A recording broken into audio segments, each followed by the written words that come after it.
আজ যে কালে বাচ্চা আমার জানিবার পারো কুসুমের কাছে উপনীত হলো ডাক দিয়ে বাচ্চা কুসুমের তরে কহিতে লাগিল বেগম আমি সালাম বলি স্বামী। আল্লাহকে সালাম।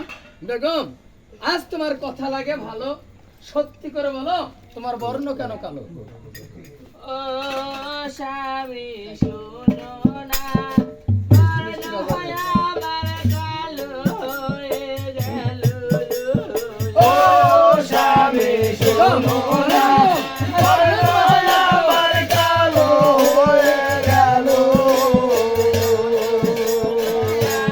স্বামী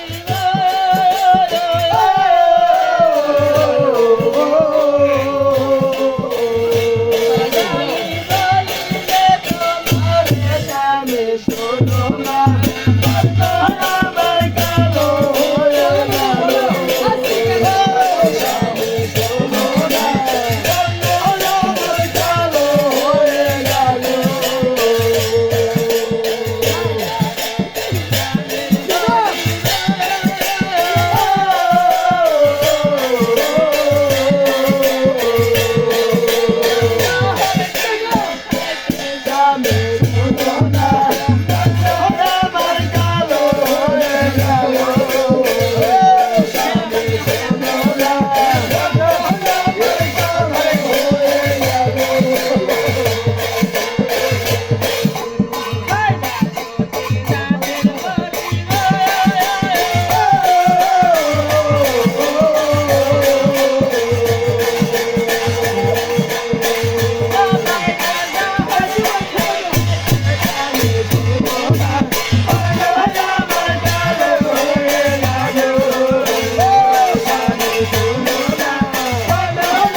তো লক্ষ লক্ষ তারকা থাকে, তাই বলে কি লক্ষ তারকা একটা চন্দ্রের কোনো ক্ষতি করতে পারবে গো? আজকে দেখো গো স্বামী, যে এখন সারা আকাশ কালে মেঘ যখন ঘিরে আসে তখন একটি চন্দ্র কিছু করতে পারে না স্বামী।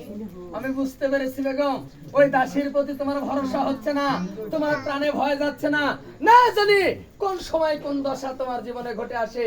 তাই আজকে চুপি চুপি রাতের অন্ধকারে তোমার জন্য যে একটা ধর্ম ঘড়ি টাঙ্গিয়ে দিয়ে যাচ্ছি, তোমার যখন বিপদকাল করবে, তোমার যখন অসমকাল করবে, তোমার পাশে যখন কেউ থাকবে না, ওই দাসীর প্রতি যখন ভরসা পাবে না, এই ঘড়িতে বাড়ি দেওয়ার সঙ্গে সঙ্গে আমি বাচ্চা হাজির হয়ে যাব। তবে একটি কথা বেগম, আমাকে কথা তোমার আল্লাহ রাসূলের দোহাই, বিপদকাল না আসা পর্যন্ত, অসমকাল না পড়া পর্যন্ত, এমনকি আমার নামাজের সময় কখনোই ঘুরতে বাড়ি দেবে না। আমি বাড়ি দেব না স্বামী। তাহলে এবার আমাকে খুশি মনে বিদায় করবে গো। বেশ, এবার আপনি আসতে পারেন। বেশ, আমি আসতে পারি। আল্লাহকে সালাম। যে কালে বাচ্চা আমার বিদায় হয়ে গেল, বাচ্চার ছয় বেগম সেদিন যুক্তি বুদ্ধি করে নিল। বড় বেগম বলছে, বোন রে, ওই যে দাসী এসে বলে গেল বাচ্চা নাকি চুপি চুপি আসছিল, তাই চলো এই কর্ম করিব।